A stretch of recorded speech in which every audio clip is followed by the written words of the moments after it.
தைப்பூசத்தையொட்டி பழனிக்கு யாத்திரையாக செல்வதற்கு மாலை அணிந்து நூற்றுக்கணக்கான சகோதர சகோதரிகளோடு இன்று பழனி யாத்திரை கிளம்புகிறோம். என்னோடு மொடக்குறிச்சியினுடைய எம்எல்ஏ டாக்டர் சி.கே. சரஸ்வதி அம்மா அவர்களும் மற்றும் இங்கு பாரதிய ஜனதா கட்சியினுடைய மாநில மாவட்ட மண்டல் நிர்வாகிகள் சகோதர சகோதரிகள் என்னோடு பழனி யாத்திரை கிளம்பி வருகிறார்கள்.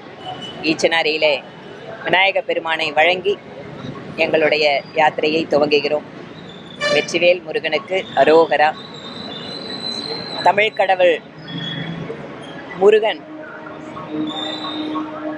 குன்றிருக்கும் இடமெல்லாம் குமரன் இருக்கும் இடம் என்று தமிழக மக்கள் வணங்குகின்ற முருகப்பெருமானுடைய ஒவ்வொரு கோயில்களும் பாதுகாக்கப்பட வேண்டும்.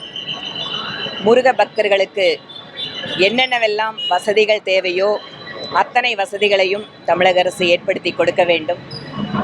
சனாதன தர்மத்திலே எந்த விதமான வேறுபாடுகளும் கிடையாது.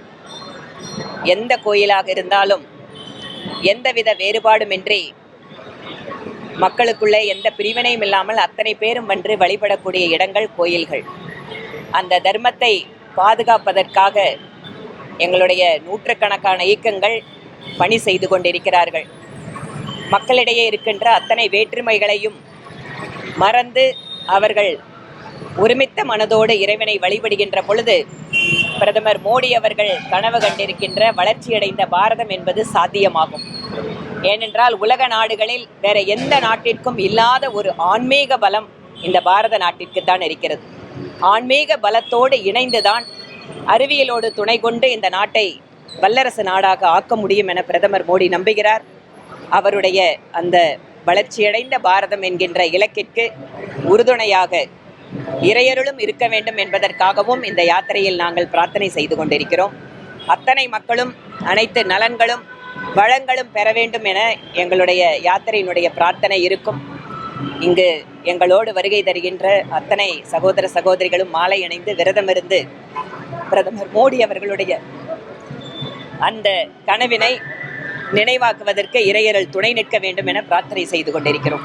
திமுக அரசு அகல வேண்டும் சொல்லிட்டு பாஜக மாநில தலைவர் முருகருக்கு வரவேற்று அந்த பயணத்தை மேற்கொள்வதற்கு நீங்க எந்த மாதிரி